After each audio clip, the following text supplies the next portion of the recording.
Okay, imagine this. You're a big name in media, right? You're deep inside a cultural scene, maybe like hip hop, where trust, loyalty, that's everything. Then, knock knock. It's the federal government, and they want your work, your interviews, your recordings. So what do? Do you hand it over? Do you fight it? And what happens to your reputation, your platform, the community that, gave you that voice in the first place? Welcome to the deep dive. Today we're jumping right into this really fascinating high-stakes situation. We're looking at that intersection of hip-hop media, the law, and those powerful, sometimes clashing codes of street credibility.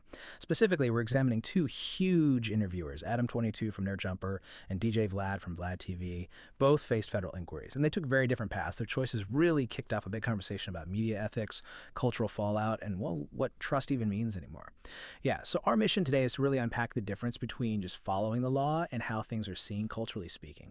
We want to get into why these reactions matter so much, particularly in hip hop, and what it tells us about trust, for creators everywhere in this digital age.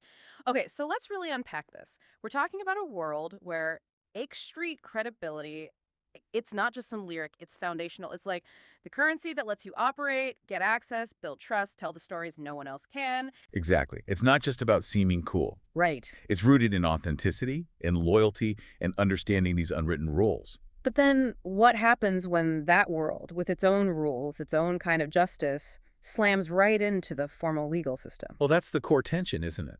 Hip-hop media often works within communities where loyalty and definitely not cooperating with law enforcement are huge deals. These are deep codes, sometimes built on historical distrust or just lived experiences with the system. Right, makes sense. And that clashes hard with legal obligations, things like subpoenas, lawful requests from investigators. So in this context, street cred isn't just being real.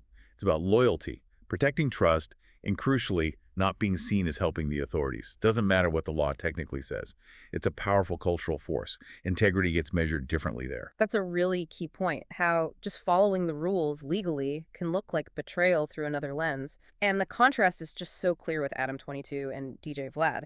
Let's start with Adam22. So early 2025, feds show up at Adam Grand Mason's Adam22's house. They weren't just chatting. They wanted footage specifically for the Big U RICO case. And RICO, for anyone who doesn't know, Racketeer Influenced and Corrupt Organizations Act, federal stuff, often used for organized crime cases. So this was serious, direct. And what makes Adam22's case stand out is he talked about it publicly. Yeah, that was unusual. Right. Usually this stuff stays quiet. But he went on Instagram Live and just said, yeah, they came. I gave them videos. His exact words were something like, they came to collect info. They were watching about Big U. That kind of openness, in a world where silence is often golden, it immediately got people talking. A lot. Oh, absolutely. The fallout was instant. And it just highlights that cultural gap we're talking about. In those communities where street cred is paramount, him sharing footage, even if he had to legally, even if it was just procedural, it was widely seen as cooperation, maybe even betrayal. Perception is key then. It's everything. It's not about the legal letter. It's about the community's interpretation of the act. Any help given to law enforcement, regardless of why, can break that unwritten code. And that potentially hurts his standing, his access, future interviews, So even if legally he did nothing wrong, the act itself, or maybe the fact that everyone knew about the act, that's the damaging part. Well, it seems that way. Yeah. Visibility plays a huge role. Okay. So if Adam22 represented, transparency and compliance, then DJ Vlad, facing a similar situation, gave us basically the opposite playbook, a very strategic, legally defensive refusal. Yeah, when the justice system came asking Vlad Lyubovny, DJ Vlad, for raw interview footage, he took a totally different path, much more guarded. Very different. His strategy was simple. Nope, not giving it to you directly. Talk to my lawyer. And he was open about the cost, too. He said, quote, I said, you have to speak to my lawyer. I spent like $10,000 in lawyer fees. And we actually blocked them from obtaining the footage. Wow, $10,000. Yeah, so it wasn't just saying no. It was actively putting up a legal wall, an expensive one, between his content and the feds. And looking at Vlad's strategy, it shows a very deliberate choice, a prioritization.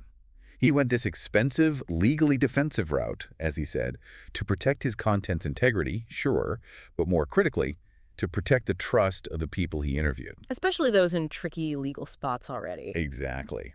If they feel the interviewer won't protect them, why talk? Now, it's important to say a federal subpoena isn't just a suggestion. You can't just ignore it. Right, there are consequences. Big ones, contempt of court. But Vlad showed there are ways, with good lawyers, to challenge or negotiate these things. It's not the same as just refusing point blank without legal backing. That's risky. So he fought it legally. He did. And by blocking it that way, he really boosted his reputation as someone who protects his sources. It sent a message. I'll spend money, I'll fight legally to keep these conversations safe. That aligns perfectly with that no cooperation rule. Okay, so we've got these two completely different responses, both legally okay, apparently, but the cultural results, polar opposites. So how does that work? Let's get into that core tension again.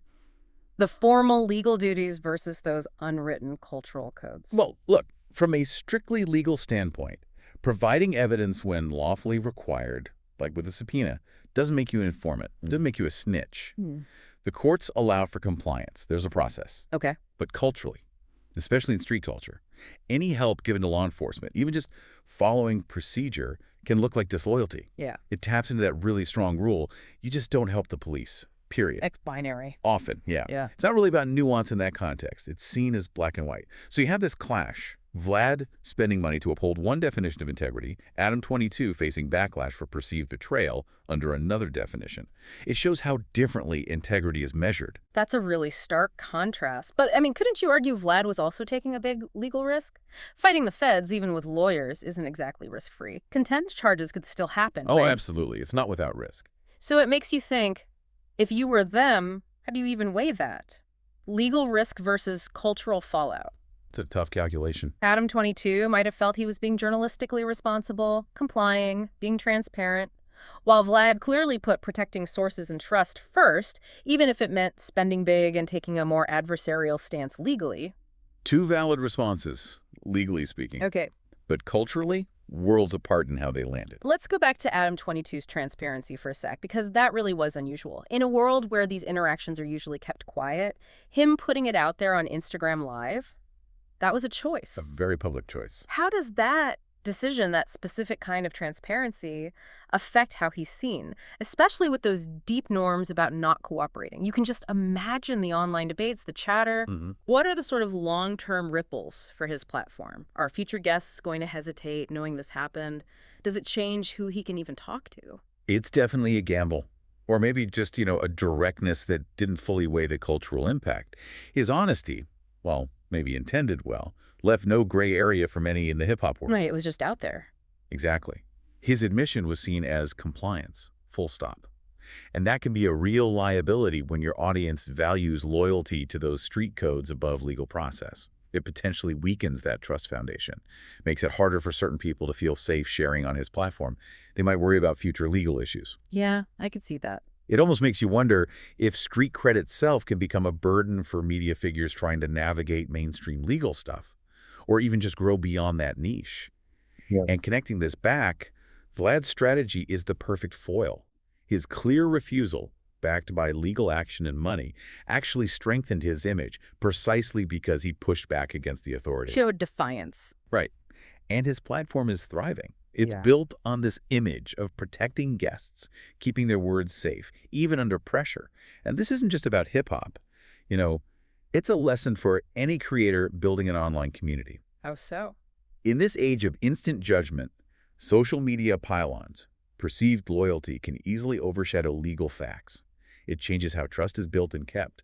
Whether you're talking gaming, politics, whatever. Sure. It shows reputation isn't just what you say, it's what you do. And maybe even more, how your core audience sees what you do.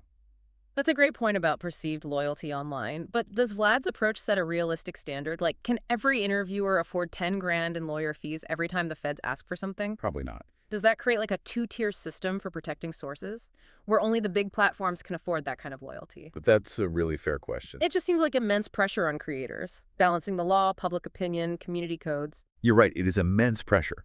And Vlad's strategy was expensive. But you could argue the payoff for his brand's integrity, that cultural capital, was huge. It shows that sometimes the perceived cost of loyalty, the reputational gain, might be worth more than the actual dollar cost. Especially if your whole model depends on guests from high-scrutiny worlds. So it's a strategic investment in trust. Exactly. It highlights the choices media figures make, not just legally, but for survival and relevance in their specific communities.